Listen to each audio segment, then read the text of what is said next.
အသိဉာဏ်ရှိတဲ့ပုဂ္ဂိုလ်ဟာတဲ့ပမာဒဆိုတဲ့ရစ်မှုမေ့လျော့တဲ့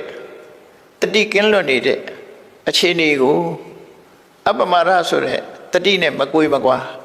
ဆင်ញင်ပြီးတော့အပမာဒတရားနဲ့ပမာဒတရားကိုလုံးဝဖယ်ရှားလိုက်နိုင်ပြီဆိုရင်တဲ့သူဟာအသိဉာဏ်ကင်းမဲ့တဲ့ပုဂ္ဂိုလ်တွေကိုအလုံးအပေါ်စီးကနေပြီးတော့စိတ်ပြည့်ဖွယ်ရတွေ့နေမှာပဲဖြစ်တယ်ပေါ့နော်အဲ့ဒါလို့ခေါ်စည်းလိုက်နိုင်ပြီဆိုလို့ရှိရင်သူ့မှာထူးခြားတဲ့အရေးချင်းတွေရလာနိုင်တယ်လို့ပြောတယ်အဲ့ဒီထူးခြားတဲ့အရေးချင်းတွေရလာတဲ့အခါမှာသူဟာပမာဒမပမာဒိနယထာနုတတိပဏိတောပညာပတာဒမာရုံရှအတောကောတောခိနေပစံအပမာဒတရားနဲ့ပမာဒတရားကိုဖယ်ရှားလိုက်နိုင်ပြီဆိုလို့ရှိရင်တဲ့ဒီ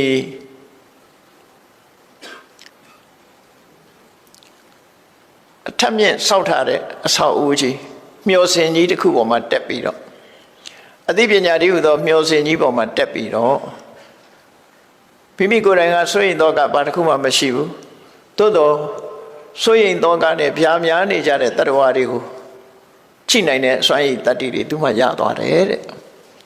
မြင်နေရတဲ့စွမ်းရည်တတ္တိတွေရတယ်ကိုကတော့တောကမရှိဘူးရှင်ထဲမှာပူလောင်မှုမရှိဘူးသို့တော့တောကများနေကြတဲ့တတ္တဝါတွေကိုအပေါ်စီးနဲ့ကြည့်လို့ရတယ်ဘာနဲ့ဥပမာတူတော့ဆိုရင်ပပတထောဝဘူမထေထီရောပါလေအဝိကတိတောင်ထိပ်ပေါ်ကနေပြီးတော့တောင်အောက်မြေပြင်မှာရှိတဲ့အရာတွေကိုအလွယ်တကူကြည့်လို့ရတယ်လို့ပဲအသိပညာကြီးမားတဲ့ပုဂ္ဂိုလ်တယောက်ဟာ